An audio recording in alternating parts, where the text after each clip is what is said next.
Hi, my name's Deborah. This is the Newcastle Managing Emotions group.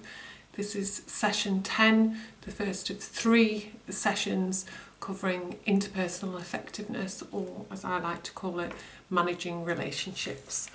This video comes along with materials that will be emailed to you, and it's followed up with phone coaching as well, speaking to somebody on the phone. Okay, this week in interpersonal effectiveness we'll be covering just having a little bit of an introduction of what interpersonal effectiveness will be, and then covering the give fast skill. Okay, when you're watching the video, it'd be really helpful if you had a pen and a piece of paper with you, as well as some access to the materials that we've emailed. So it might be being able to have a look at it on your laptop or your tablet, or you might have printed it off, which is what I've done. Okay. In the first couple of pages, or the first page of the workbook that's been sent to you, it talks about questions from the last week, the material that we covered then, and that was mindfulness skills. So last week we did the how skills, how do you do mindfulness, and we looked at homework and things like that. So that information will be covered in the phone coaching. Okay. So then the next page looks at situations for interpersonal effectiveness, or managing relationships. And it talks about, it's basically a sort of a short a list of when these skills, the skills that we're teaching this week and over the next 2 weeks, would be helpful.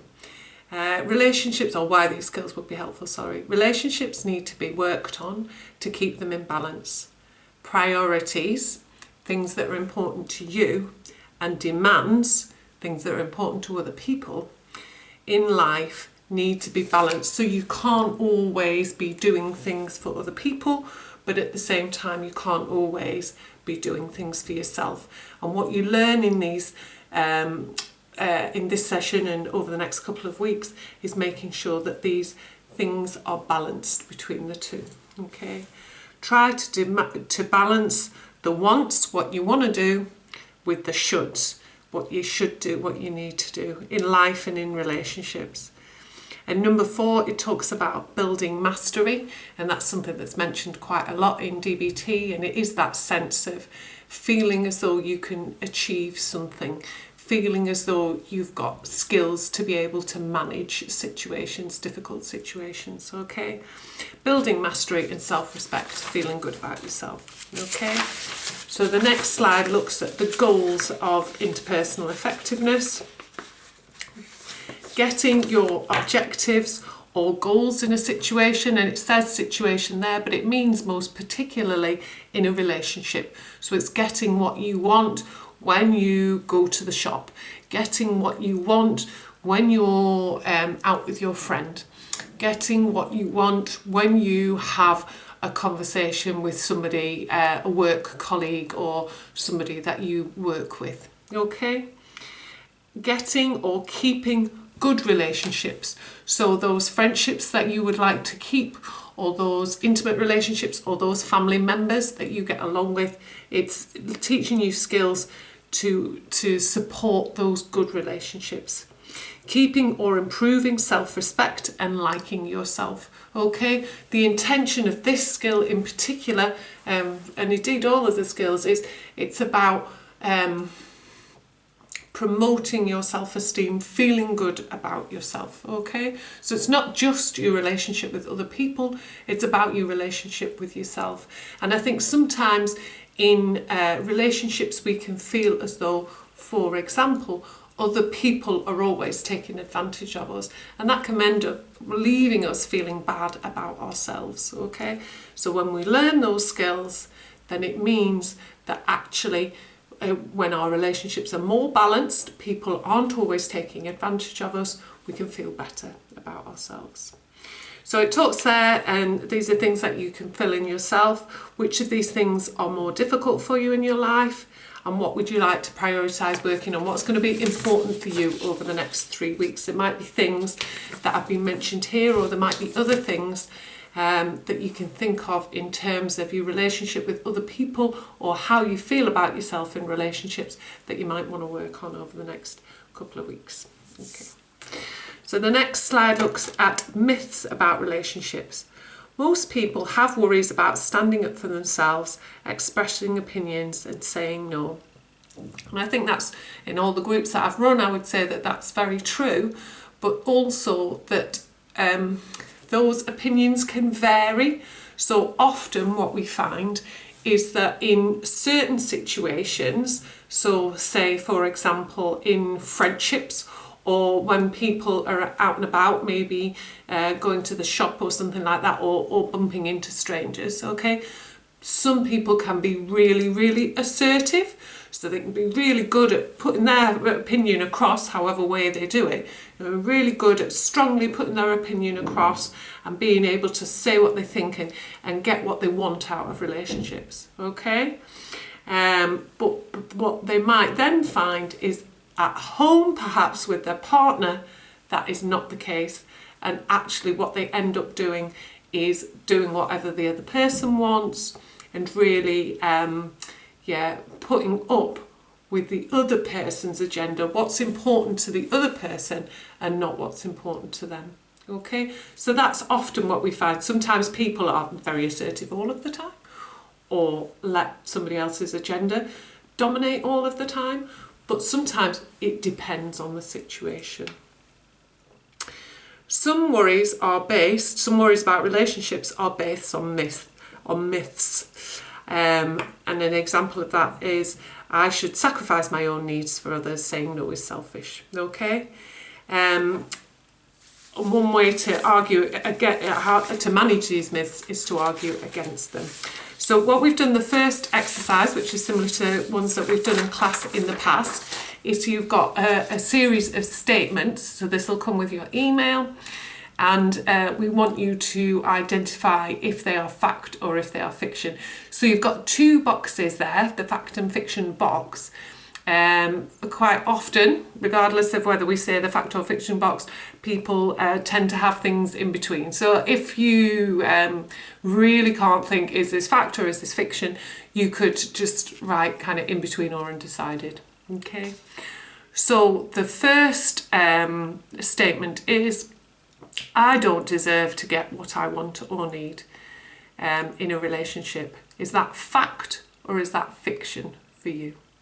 Okay, and I would like you to go through all of these statements. There's 17 in total, and there's a suggestion as well in the previous slide about if some of them you think, yeah, that is true for me, but actually it's not particularly good, you might want to come up with argue against them logically. So if you think about using your logical mind thinking in terms of a reason why. So I don't deserve to get what I want or need. And you think, well, yeah, that's a fact for me. I do feel like that. But actually, I don't think that that's particularly, if I use my logical mind thinking, I don't think that that's particularly fair. So you might use a logical mind thinking way to challenge it. So a way that you might do, I don't deserve to get what I want or need. So a logical challenge to that could be, for example, I would never say that about somebody else. Okay, if that was my friend or my family member, I would never say about them that they don't deserve to get what they want or need. Okay, so you might want to go through that if you think, well, yeah, I do think that's a fact for me, but actually I don't think it's very fair or helpful. So that's the first exercise. Okay. So after looking at myths about relationship, the next slide looks at the skills that we're going to cover over the next couple of weeks. So there are a couple of skills that are involved in interpersonal effectiveness or managing emotions. Getting your objective, getting what you want, is the dear man skill. Keeping relationships is the give skill. and keeping your self-respect is a fast skill. And those second two, that's what we're going to cover this week. Okay. Now the dear man skill, which is what we're going to do next week, so it's slightly confusing back to front, is described on the next slide. So it goes through what the acronym dear and man, okay, what that's referring to. But I'm not going to go through that now, because we'll go through that next week in the next slide. Okay. So instead, I'm going to look at give initially. So the keeping the relationship, you use the give skill. Now, as well as me going through the acronym now, I've included on the email another video that's on YouTube as well that you can have a look at, that goes through the give acronym and describes how you would use it and things like that. So it's slightly different to the way that I would put it across or whatever, so I just thought it might be useful to have a look at. Okay. So, as it says in your workbook, give, like with all the other acronyms that we've gone through over the weeks, stands for various different elements of the skill. So, the G is be gentle in manner, avoid attacks, threats, judgments, or guilt trips. So, if you think that the main point of this skill is to keep a relationship, okay? So you're thinking of things that would not help to keep a relationship. And generally there's a description there of just being kind and respectful towards the other person. And sometimes, avoid attacks. You might think, well, I don't attack people, and you might not attack people, but avoid subtle attacks as well, or subtle threats. So an example of that is being really continuously critical of somebody else. That could be quite a subtle attack. It feels like that. Okay.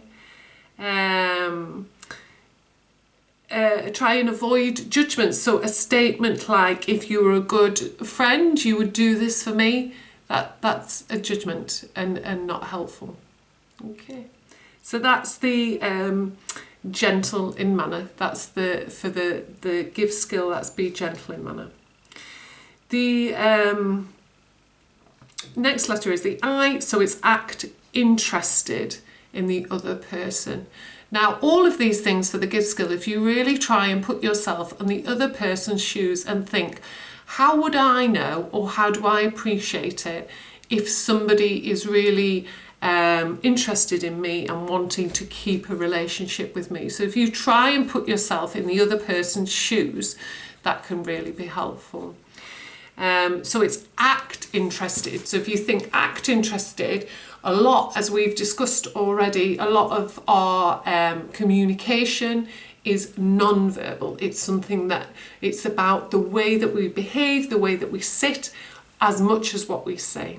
Okay, so when we're talking then about acting interested, we're talking about giving good eye contact. We're talking about listening when they're talking and be able to feed back what they've said, that kind of open body posture where you're leaning in and being interested towards the other person.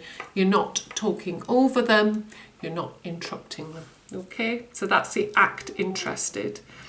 Validate is validates about, it's very much like, I would say it's like empathy, but at the same time just sort of saying, yeah, that's rubbish, or that's a difficult situation, or I can understand why you might feel like that. And it really helps people to feel as though you're listening and to feel as though you're interested. So a really good way of that, of validating, is to reflect back to the person something that they've said. So, oh wow, it sounds like you've had a really terrible morning this morning. God, your car breaking down and then getting to your workplace and being told that you were meant to be in a different building, that sounds awful. That's all it is. You know, that's all reflecting back is. And again, if you think, we've talked about this before, you know, a lot of psychology, a lot of DBT is common sense made difficult. It's things that we do naturally already, but really pinning them down and making sure that we remember them and do them regularly. Okay, so that's validate. And the last one, which is one of my favourites, is keeping that easy manner. Okay, and again, if we think about relationships and the thing being on the other side of them, in easy manner, we're talking about having good humour, smiling, having a good attitude and being kind of fun to be with. And they're the sort of thing, people and the sort of atmosphere that we would like to be with ourselves. Okay. So the next exercise, it says, list ways that people show that they are interested in them. List ways people show they are interested in you, and ways you demonstrate you are interested in them. I'll get there in the end. So if you could write that down, so if you think of things that you use that show that you are interested in somebody else, and think about ways that you know that other people are interested in you. The second one might be the best way to start. So how do you know if somebody's interested in you? If you are having a conversation, if you are out at a bar perhaps, or out speaking at lunchtime at work, or you know, speaking in a cafe, how would you know that a person is interested in you? Okay, and how would you show that you were interested in them? That's the next exercise. And there's another exercise, and it's not just that one. It's a fun one that we're going to have over the phone, okay? So and I'm not going to tell you what it is. It's just something exciting to look forward to over the phone when we phone up, okay? The thrill of it. So you've got to work it out, write the stuff down, and then there'll be a really fun exercise that we're going to have on the phone, in the phone coaching as well. Okay. So the fast bit is about keeping your self-respect. Again, so there's an acronym. So being fair to yourself and others. So that's very much what we've talked about already. This idea that it's your needs aren't more important than anybody else. It isn't the most important thing to get what you want out of a relationship. But at the same time, the other person's needs aren't the most important, the only thing that should come out of a relationship. There should be a balance, okay? No apologies for being alive or over apologising. In the time that I've run DBT groups, I would say that very often we are all people who can get really caught up in over apologising. I actually think it's quite a British thing as well. I think that we can be guilty as British people of going around saying sorry, sorry, sorry all the time, even if it's not that appropriate. But when it's give fast, it's not over apologising. And again, this is something maybe over the next week that you might want to start paying attention to how much you say sorry, or if you say sorry in situations where you think, actually, I'm not that sorry, really, it's just a bit of a habit, and see if you get caught up in that habit of over apologising. Sticking to your values, and again, and I know we did an exercise a few weeks ago now, but it was one of the ones that we did online that looks at what your values are. So I think it's really important that you do something when you're thinking about your own self-respect and feeling good about yourself. You're doing stuff that sits comfortably with you. So so an example of this might be, one of your values might be how important honesty is. So then if somebody else had asked you to be dishonest or be involved in something that's dishonest, that wouldn't be something that you would say, no, I'm not getting involved in that, because honesty is important value to me and it's not something that I want to be involved in. Okay? And the next one is, be truthful without excuses or exaggeration. And that's quite a tricky one because we've talked about this quite a lot in group, is that quite often when we're saying no to people, what we end up doing is making excuses as opposed to just saying no. And I think to be able to just say no is really, really quite a skill. But like anything, it just takes a bit of practice. You don't need to justify your choices. You don't, if you've changed your mind or if that was your first choice to say no, you can just say no. And I think a bit like the other apologising, it's something that we can get into as a habit, and a habit that's not that helpful. Okay. The problem with making excuses or exaggerating is that we can get caught out. People can, come up with a solution to our excuses, or point out that we're over-exaggerating. So you're better just to say no in the first place, okay?